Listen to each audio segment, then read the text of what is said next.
Hi friends and welcome back to Movie Monday, my favorite day of the week because I get to talk to you about movies. However, you may have noticed it is not Monday, it is Friday.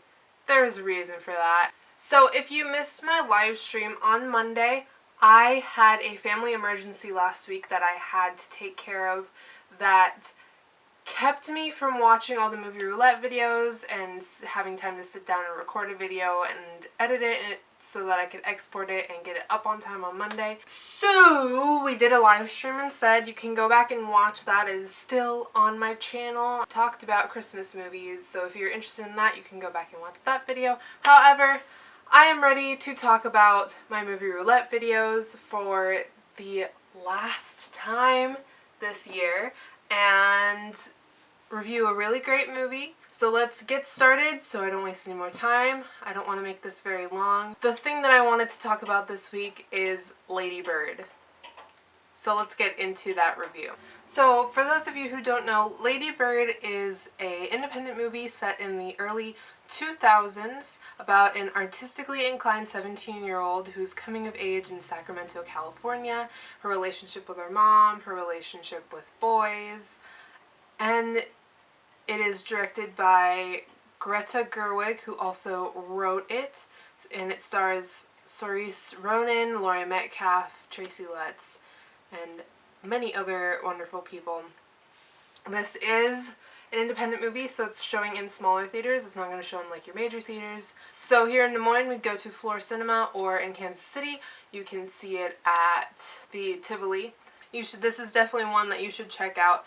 It has a very unique editing style, kind of choppy, but not in a bad way. Like, it cuts off the scenes when it's supposed to and then jumps into the next scene without needing much transition, but it flows in a way that's actually enjoyable. It's a very interesting combination that I haven't really seen before. The story is kind of a slice of life genre story, so it follows Lady Bird, who she gave herself that name. She goes to a Catholic high school and she's about to graduate, and she is dating a bunch of different guys and trying to find love, and she really wants to get out of Sacramento, and she's got this really dynamic relationship with her mother where they love each other. Like, you can tell that they love each other so much, but they argue all the time. She is a likable character. She's very relatable. She does a few shitty things, but who doesn't? And she actually is quite a likable character. Like, you want her to succeed and you're cheering for her through this whole movie, even though she does do some stupid things and isn't very nice sometimes, but for the most part she redeems herself. So definitely characters were interesting, the story was interesting. I hate that word interesting, but that's all that's coming to my mind right now. The actors all did very well. The mother did a phenomenal job, as well as the girl who played her close friend, Beanie Feldstein. She did a wonderful job as well. The whole cast was great. They did a really good job portraying their characters. So I highly recommend that you go see this in theaters, support independent theater. So I would give Lady Bird a super good rating, and I highly recommend it. 5 out of 5 stars. Please go see it. But that is all I have for this review part of the video. I'm going to go into movie roulette now. For those of you who don't know, every week or so I do a thing I like to call movie roulette, where I take a list of movies that I've been meaning to watch and I put them in a list randomizer and pull out 3, and then I have to watch those 3 in a set amount of time, and then I talk about them and then roll 3 more. So for the past 2 weeks I've been watching the movies Prancer, It's a Wonderful Life, and Point Break. Of course, with my whole family emergency thing, I was delayed in getting those done, and I just finished Prancer this morning. So it's fresh in my mind and I am ready to talk about it. Let's get started. So the first movie I saw was Point Break. Point Break is a procedural heist movie about an FBI agent who goes undercover to catch a gang of surfers who may be bank robbers. It stars Patrick Swayze, Keanu Reeves, and Gary Busey, and it's directed by Catherine Bigelow, one of my favorite directors. She's a badass. So Keanu Reeves plays Johnny Utah, who is a young FBI agent who's just got sent to LA to work in the robbery district. And his partner is this veteran played by Gary Busey, and he has this theory about these bank robbers that no one can catch, that they're surfers and they travel with the waves. So they go on this whirlwind adventure to catch these surfers. I've read quite a few reviews after watching it that said that they did not like the movie. I personally really enjoyed it. I love mindless action movies. I know that's kind of a bad thing to say. I don't think that this movie is really mindless. It's one of a kind, really. Like, you don't see many surfing heist movies. I thought it was very well done. I thought the characters were well developed. I think the actors all did a very good job. I know that this is very early in Keanu Reeves' career, so it's not his best acting, like Matrix level, or what else is he in? Inception. He was good in Inception. But for the time, it was made in 1991, I think they did a very good job. I think Catherine Bigelow did a wonderful job editing and directing the film. Someone described it as jumpy MTV action cuts, which I think suited the movie very well and were very compelling. So I thank her for that. I would give Point Break a so good rating. That is 4 out of 5 stars. I do recommend it. Just keep an open mind. It is a crime drama about surfers from the early 90s. So it has character. But I liked it, so good. The second movie I watched was It's a Wonderful Life. Now this is a classic that pretty much everyone except me has seen. A lot of people watch this movie every Christmas. It is like one of people's traditions to watch this movie over and over and over again. And this was my first time watching it all the way through. Growing up, I caught parts of it on TV while my parents were watching it, so like the part where the bank was closing and everybody was rushing to get their money. So I'd seen that part several times before actually watching the movie all the way through. We started watching it pretty late at night, so we only got about halfway through it before we were falling asleep and had to stop it. Not because it's boring. It wasn't a terribly boring movie. It's just very long.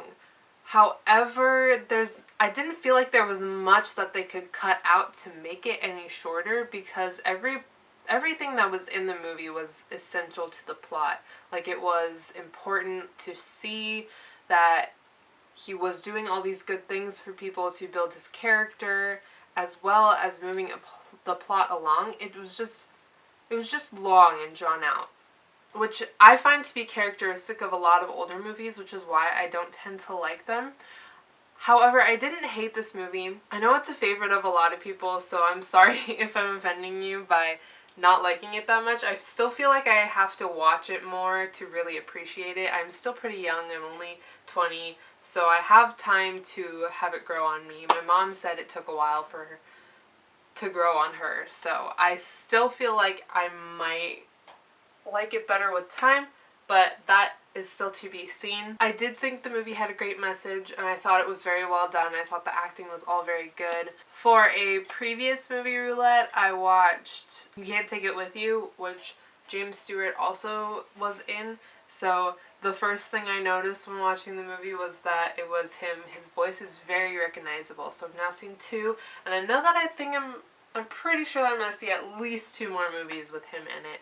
I think he did a wonderful job. I think Donna Reed did a wonderful job. It was beautifully shot. It was just very, very long. So I'm going to give It's a Wonderful Life a pretty good with a tentative so good. So let's say like in between at like a 3.5 kind of a rating. I liked it, but I'm probably going to have to watch it again to appreciate it more, and it was just very long. So the final movie I watched was Prancer. Prancer is a movie from 1989 about a farm girl who nurses a wounded reindeer she believes is one of Santa's, hoping to bring it back to health in time for Christmas. Her holiday spirit inspires those around her, something her disheartened father is having trouble understanding. It's directed by John D. Hancock, and it's starring Sam Elliott, Cloris Leachman, and Tanya Alda. The main character is played by Rebecca Harl Tickle. That's a fun name. I thought this movie was very good. I thought it was a very cute movie. I think the young actress who played the main character did a really good job. It's definitely one to watch with the family around Christmas time. I think that's a very appropriate movie for that. It was the pacing was a little slow, but I don't feel like that was a bad thing. I feel like it was effective. I'm trying to wrap my thoughts around this movie.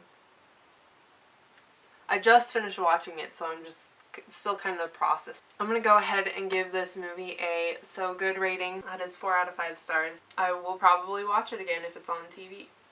So now that I've talked about what I thought of the last 3 movies that I watched for Movie Roulette, it's time to spin the wheel of chance and pick 3 new movies for me to watch. I'm going to give myself a couple weeks. I do have a couple videos I want to crank out for the next 2 Movie Mondays, so I'm going to give myself 3 weeks, and I should... Ooh, that's kind of close. I'll probably have it done before then and get it all up for you by the time I'm back at school.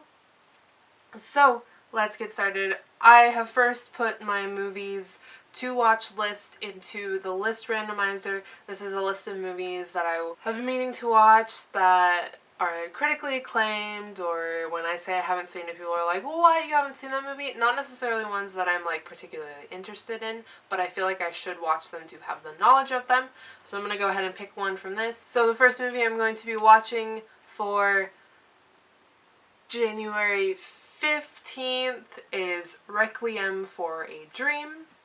Next, I am inserting my movies I want to watch list. So these are movies that I've been meaning to watch for a really long time, or like clogging up my Netflix queue, and I am interested in the premise and the plot and the story. So I'm going to pick 2 of these this time. Normally I would do a third holiday movie, but holidays are currently over. So I'm going to pick 2 movies that I want to watch.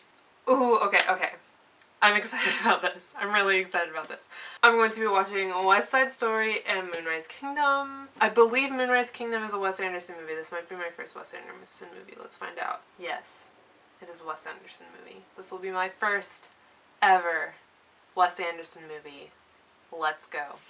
The other one is West Side Story, which was on TV the other day, but I was really busy doing stuff with my mom, so I wasn't watching it fully, and I wanted to watch from the beginning.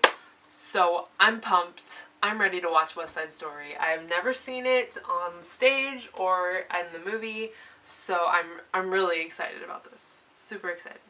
But that is all I have for you today. If you enjoyed this video, please give it a thumbs up to let me know that I'm doing a good job. And if you'd like to see more videos like this, I post new videos every Monday, Wednesday, and Friday.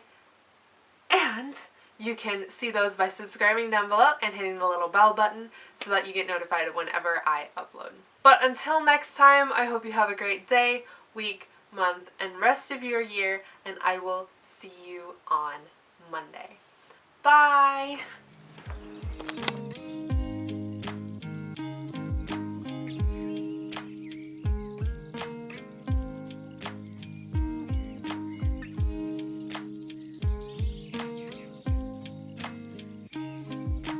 When are we gonna understand that we are put on earth to love?